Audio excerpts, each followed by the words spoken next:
So, this is the first of my Manic Mondays. My talk today is going to be on mental health, specifically on anxiety. I'm going to do a mental health series spanning over to next month. So, quick update on the past week I've had. So, Monday didn't really do much.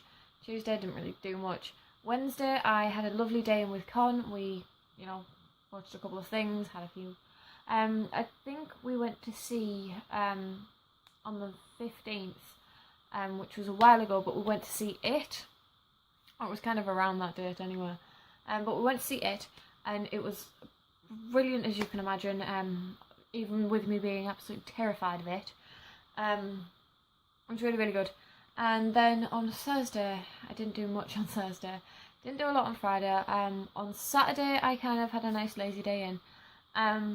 And then we get to Sunday, which for you guys is yesterday, for me is today. I met my best friend. I was so happy. Me and him have been conversing over the interwebs, Snapchat, Messenger, Skype, phone calls, texting, literally the entire way to now connect with people we were connecting with each other. And I have wanted to meet him for literally as long as I can, as soon as I as soon as he kind of got introduced into my life. And he's been literally he has been one of the closest people in my life that I've ever had in my life. And yesterday, on a whim, we met, which, I'm not even joking, I nearly cried. I, for the first time, went to Bradford just to kind of have a little drive about with my family, and just randomly, on the way home, we thought, right, we'll stop at McDonald's, and this is whilst we were still in Bradford. And we just stopped in McDonald's, all chill, and as I was leaving McDonald's, after we'd eaten everything, bearing in mind there was no drinks, so I was parched, and as I was leaving, I felt someone grab me from behind, and obviously, with this being my first time in Bradford, there's only one person I know in Bradford.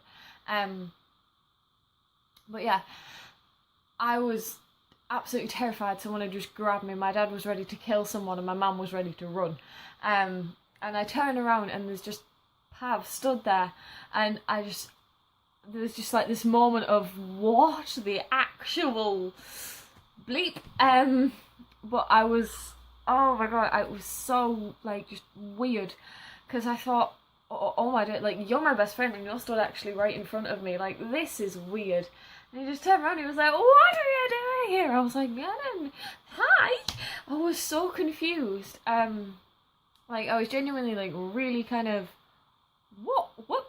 Of all the McDonald's and of all the places for you to be right now and for me to be right now, I am actually meeting you, and I nearly cried. I was shaking. I was like, oh my god, you are right there. You are right, you are actually in front of me. I gave him a cuddle. I turned around to my mum and dad and I was like, Mum, Dad, this is Pav. This is the person who, because I told him I had a friend who lived down there. And they were like, oh, well, it'd be funny if you bumped into him. And I was like, it really would, actually.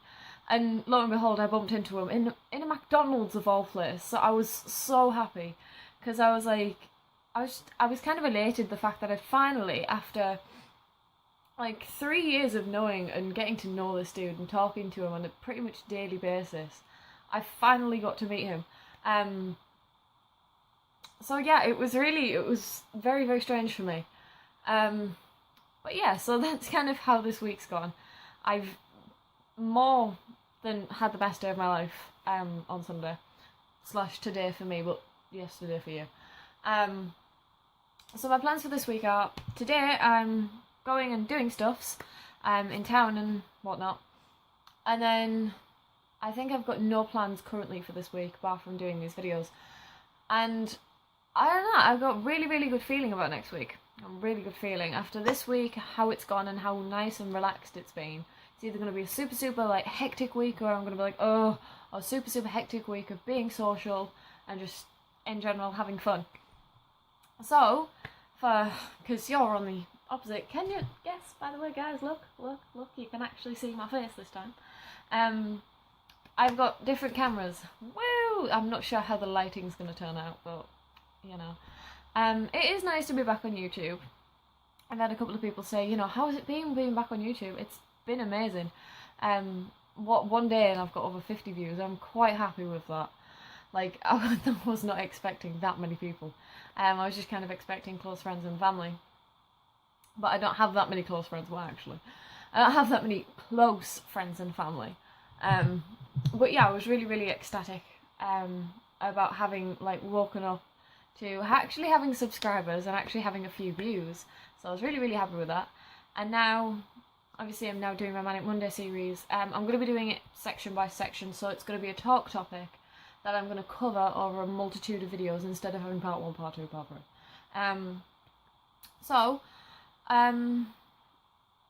Yeah, mental health, anxiety. So being someone who has suffered with anxiety on a day-to-day basis, constantly having the challenges of what triggers the anxiety and what causes you to go from an anxiety attack into a panic attack, it was very, very weird for me because it literally came out of nowhere.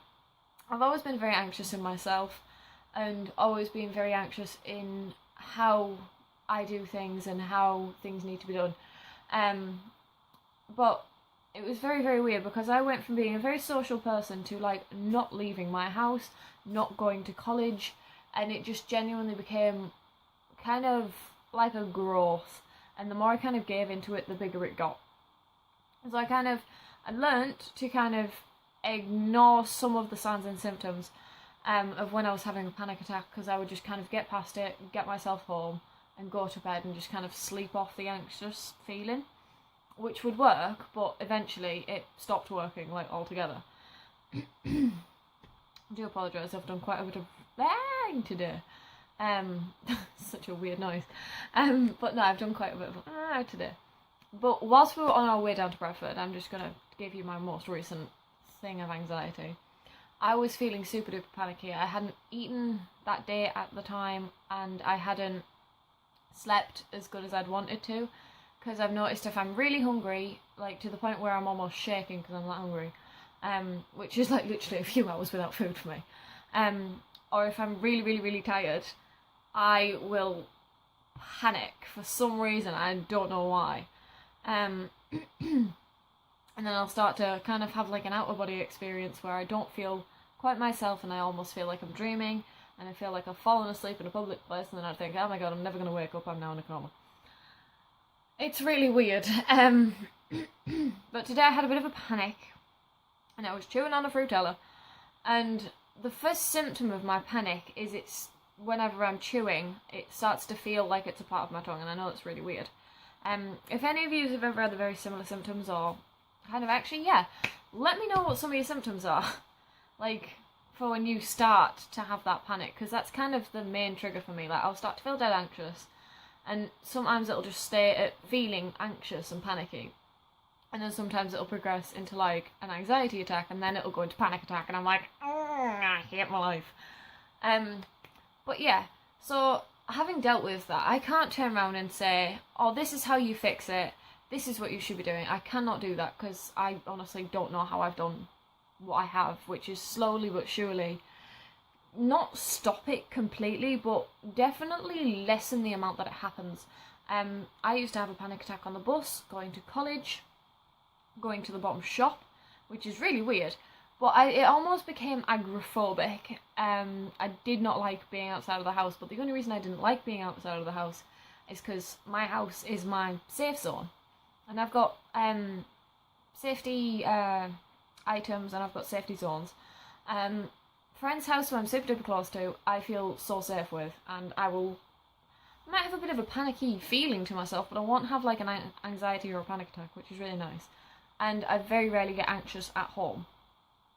And for those of you who are like, oh, well, I've never dealt with anxiety, so how do I deal with someone who has anxiety? The thing is, I can't just turn around and go, oh, well, this is how you do it. What I can say is you don't go up to the person and go, breathe, okay, breathe, because that's just making them, like, it doesn't work. What you should do, really, what works for me anyway, is when someone comes up to me and goes, you okay? And I'll go, no, I'm having a little bit of an anxiety attack, you know, and they'll turn around and they'll go, right, okay, and they will then start talking to me, and they'll get me talking, they'll kind of bring me out of it.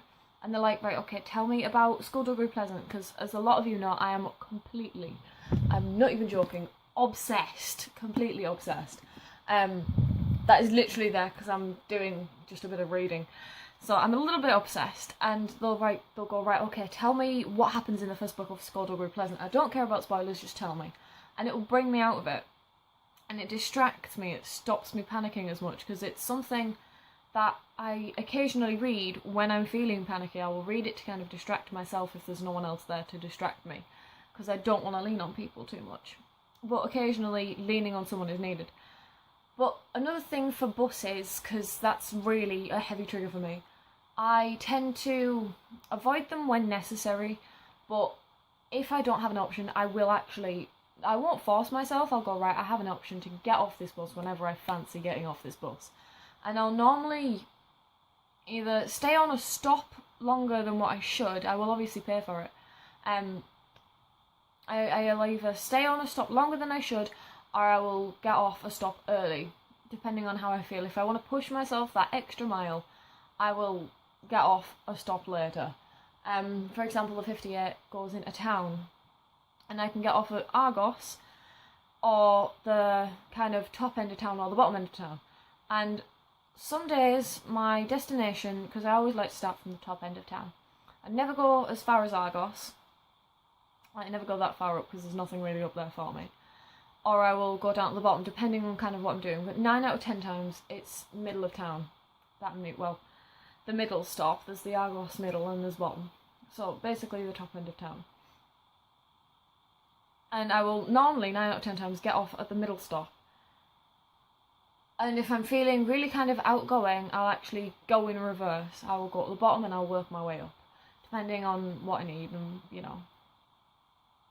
And then occasionally, if I'm feeling really anxious, I will get off a stop before to kind of let myself breathe before I have to go and deal with situations I don't really want to deal with. Because oddly enough, buying a drink and speaking to, customer services and on the till and stuff like that, I really do get panicky about. So, I can't turn around and say, oh, well, this is how you fix it, and this is how this is done. And I can't do that. I can't go into the science of how to fix anxiety, because it's not something that can be fixed. It can be helped with a lot of work. I'm talking a lot of work. Or it can kind of be made worse by trying to quick fix it. Quick fixing anxiety is never going to work. You can take the hormone pills that kind of help balance your hormones, because anxiety is apparently a balance of emotions and hormones and stuff. Emotions? Just hormones in general. So you can get hormone stabilizers, which I if it works for you, great. It doesn't work for me. So I kind of can't use them. But I will do my best to kind of, try and find a way to actually, work through everything. But the way I did it is just slowly building myself up, little by little. I had to deal with it for 6 months where I couldn't actually deal with it properly, because I had commitments like college, and then I had I think it was about 10 weeks off college for the summer holidays, and I went and I spent near enough every single Monday and Friday I was with dogs, and then every other day I was with my friend Jasmine, who I love her so much for what she's done for me in allowing me the company. So you need to get yourself something that you really enjoy doing. Like, I enjoy walking dogs and just caring for other things apart from myself and friends. I love caring for animals. So you need to find yourself some animals to look after, some little fur babies, and you need to find yourself a really good friend who you can spend a lot of time with, and who's willing to say, yeah, okay, fine. And then slowly but surely ramp up everything, like by going on buses, by putting yourself in certain situations that normally make you feel panicky. But you can start off by doing it with a few friends, and then you can start off lowering them friends until it's just you. And I find that works for me. So, yeah.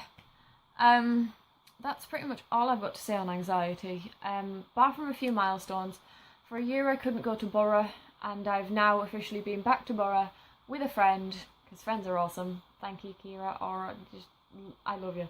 You're great.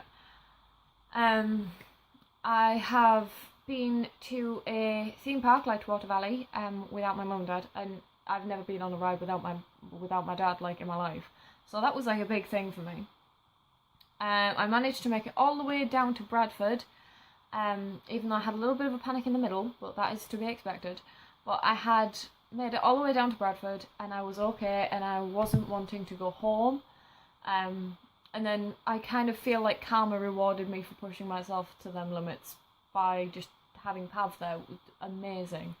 Because there's been many times when I've been in like panicky modes, and I've rang Pav straight away because I'm like, Pav, help. So Pav, if you're watching, and you will be doing, because I'm going to tag you in this, I love you so much for finally being able to meet you, which is just amazing. And for all those who do suffer with anxiety, or in fact any mental health issue, I know it's really easy for me to turn around and go, talk to someone, it helps. It does help, I'm not going to lie, it does help, but take things slow as you need to take them, because at the end of the day it's your life, and if you think you know how best to deal with your anxiety, deal with it in a safe way. Don't go into self-harm, and don't go into drugs and narcotics abuse, because at the end of the day it's probably going to make it worse. But deal with it in a safe manner. Talk to people. You've got friends, you've got family, and if you have no one, you can literally, all of my contact information is down below. Feel free to message me at any point. I will answer at some point. I'll probably, if it's dead early in the morning, I'm probably not going to answer. However, if it's like 12 onwards till about 3 o'clock in the morning, I will probably answer. Because mental health is a very big thing, and I do think that we really need to start not working against it, because that's just like rallying the troops. No, we're not going to do that. But we're going to work on it slowly but surely. Why are you going off though? So yeah, that is my Manic Monday, number 1. Now we've got the rest of the week to do, which I'm really looking forward to. So, have fun.